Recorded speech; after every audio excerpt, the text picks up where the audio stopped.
은퇴 후 부부관계, 통제와 비굴함 사이의 진정한 우정.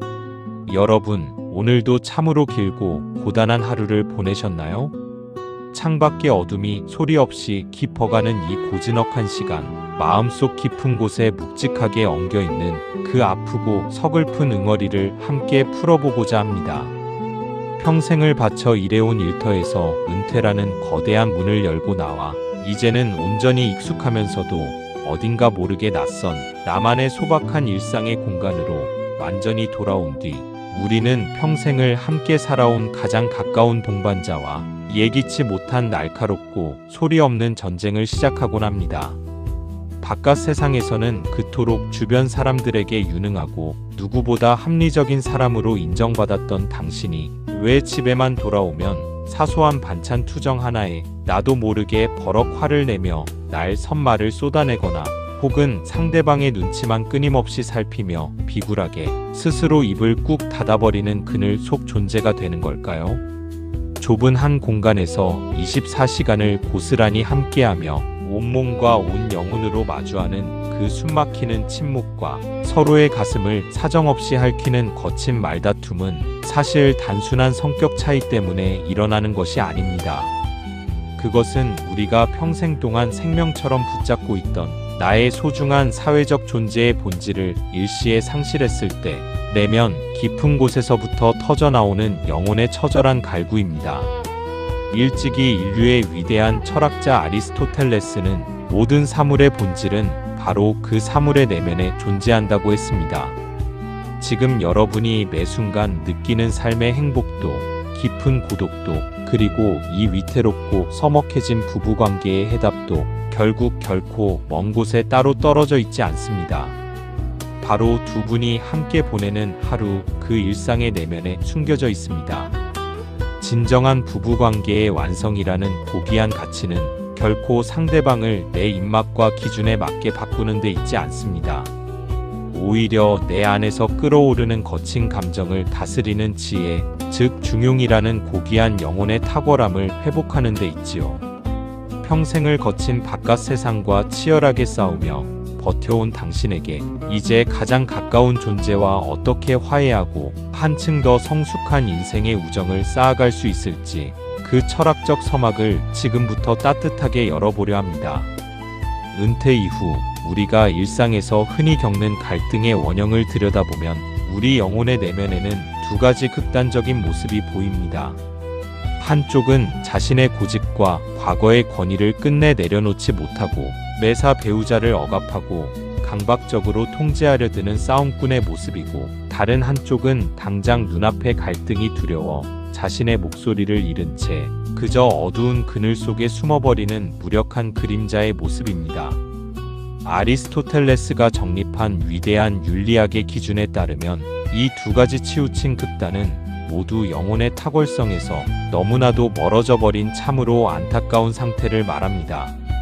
인간이 지녀야 할 고귀한 덕은 언제나 지나침과 모자람이라는 두 가지 거친 악덕 사이에서 길을 잃고 방황하기 때문입니다. 자신의 완고한 의견만을 고집하며 상대를 거칠게 억압하는 것은 진정한 용기가 아니라 만용이라는 지나침에 해당하는 악덕이고, 무조건 상대에게 맞추며 비굴하게 자신을 온전히 지워버리는 것은 건강한 절제가 아니라 무기력이라는 모자람에 해당하는 악덕입니다. 이렇듯 어느 한쪽 극단에 위태롭게 치우친 영혼의 상태에서는 결코 에우다이모니아, 즉 진정한 인간적 번영과 내면의 궁극적인 행복에 도달할 수 없습니다. 우리는 그동안 사회가 요구하는 기능으로서의 삶에만 익숙해져 있었습니다. 누군가의 든든한 부모로서, 직장의 유능한 상사로서, 혹은 가족을 위해 돈을 벌어오는 경제적 도구로서의 본질적 활동인 에르곤에만 모든 신경을 집중하며 아등바등 살았지, 정작 인간 그 자체로서 어떻게 탁월하게 기능할 것인가는 까맣게 잊은 채 앞만 보고 바쁘게 달려왔던 것입니다. 이제 그 치열했던 사회적 기능의 계절이 완전히 끝나고 오롯이 나의 벌거벗은 존재를 마주해야 하는 황혼의 시간이 왔을 때 우리의 가녀린 영혼은 갈피를 잡지 못하고 방황합니다.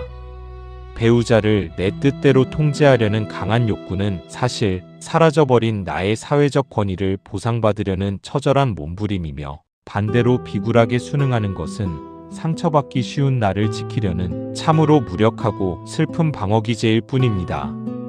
우리는 이제 이 위태로운 두 극단의 사이에서 중용이라는 이름의 지혜롭고 단단한 열쇠를 찾아야 합니다.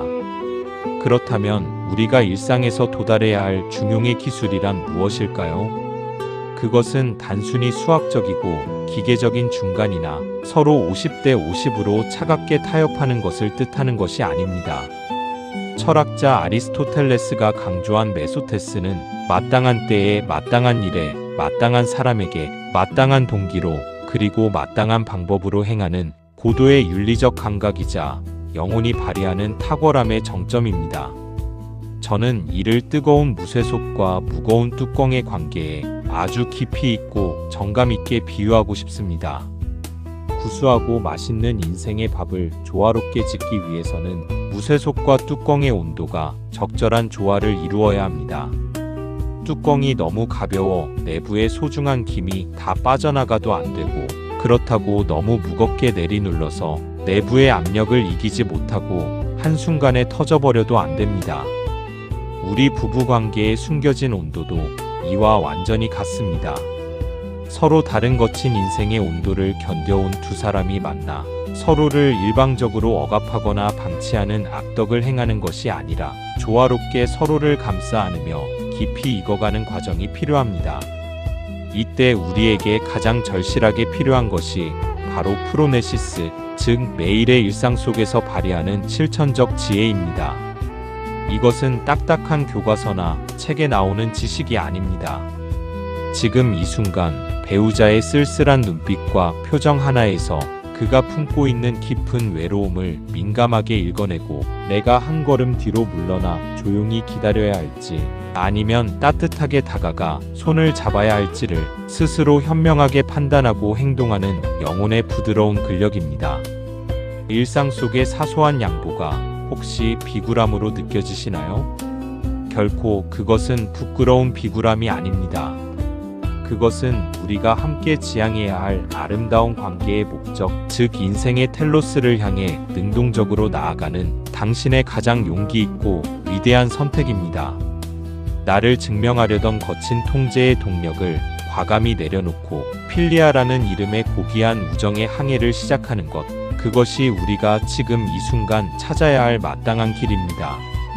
아리스토텔레스는 인간관계의 궁극적인 지향점을 바로 필리아, 즉 참된 인생의 우정에서 찾았습니다.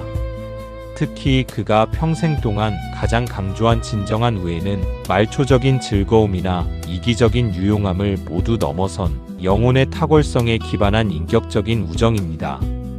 젊은 시절의 부부가 치열하게 아이를 키우고 가정의 자산을 함께 모으는 유용함의 동반자였다면, 모든 사회적 소임이 끝난 은퇴 이후의 부부는 서로의 존재 자체를 목적으로 대하는 가장 고결하고 성숙한 인격적 동반자가 되어야 합니다. 배우자를 나의 필요를 채워줄 도구나 수단이 아니라 그 자체로 온전히 존중받아야 할 또 다른 제2의 나로서 대하는 것이 진정한 해방의 시작입니다. 저는 이러한 황혼기 부부의 소중한 관계를 오래된 문이 낡은 경첩에 아주 깊이 비유하고 싶습니다. 수만 번 문을 열고 닫으며 때로는 삐걱거리는 날카로운 소리를 내며 갈등하고 부딪히기도 하지만, 결국 문이 제자리를 굳건하게 지킬 수 있도록 뒤에서 묵묵히 온몸으로 버텨주는 것은 겉으로 잘 드러나지 않는 경첩의 숨은 힘입니다. 모진 세월의 풍파와 무게를 함께 지탱해온 두 사람의 관계도 그렇습니다. 젊은 날의 화려한 장식과 불꽃 같은 열정은 사라졌을지 몰라도 서로의 존재라는 든든한 경첩이 내 곁에 없다면 나의 인생이라는 거대한 문 자체가 성립되지 않습니다. 참된 필리아는 상대의 탁월함을 고스란히 인정하고 그가 더욱 나은 존재로 피어나기를 진심으로 바라는 순수하고 선한 의지에서부터 비로소 시작됩니다. 이러한 고귀한 인격적 존중은 어느 날 갑자기 하늘에서 기적처럼 뚝 떨어지는 것이 아닙니다. 매일 아침 나누는 부드러운 말투, 작은 배려, 그리고 정성스러운 경청과 대화가 오랜 시간 습관으로 굳어진 에토스라는 내면의 고귀한 산물입니다.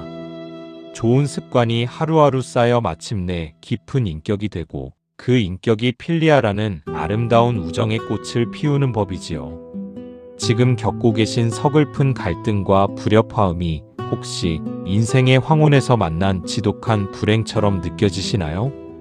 그러나 철학의 깊은 눈으로 우리의 삶을 들여다보면 그것은 절대로 불행이 아니라 더 높은 차원의 성숙한 관계로 완전히 나아가기 위한 아름답고 필연적인 황혼기의 성장 진통입니다.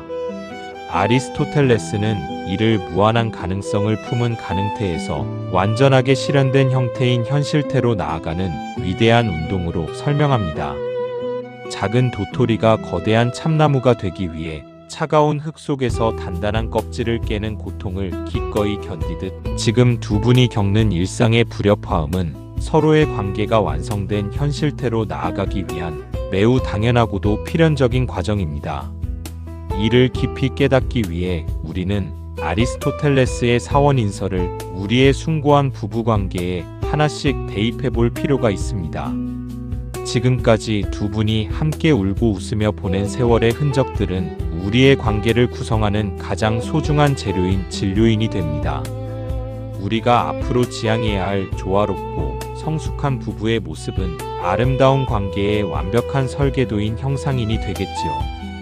그리고 매일 서로를 진심으로 존중하고 배려하며 나쁜 말투와 습관을 고쳐나가는 구체적인 실천은 우리의 관계를 움직이는 강력한 동력인이 됩니다.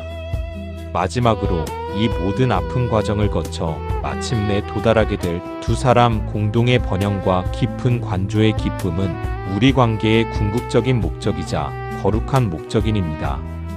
마치 오랜 시간 어두운 그늘 속에서 숨을 죽이며 묵묵히 발효되는 투박한 온기 항아리처럼 은퇴 후의 깊은 갈등은 두 사람의 영혼을 더욱 성숙하고 깊게 만드는 축복의 발효 시간입니다.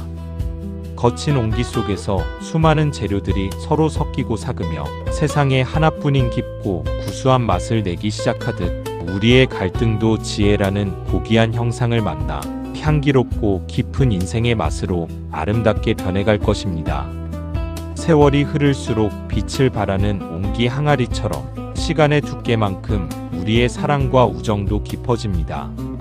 당신은 이제 단순히 한 집에서 밥을 먹는 동거인이 아니라 인생이라는 거대한 진리를 함께 바라보고 관조하는 테오리아의 위대한 철학적 동반자이기 때문입니다.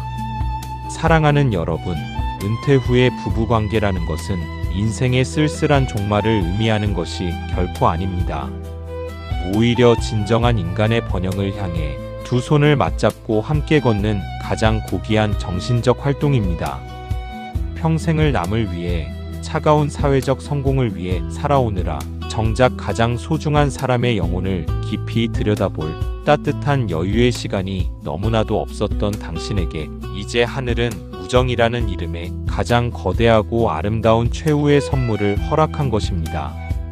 마음속에 깊은 갈등과 원망이 찾아올 때마다 이 철학적 진리를 가만히 되새기며 기억하십시오.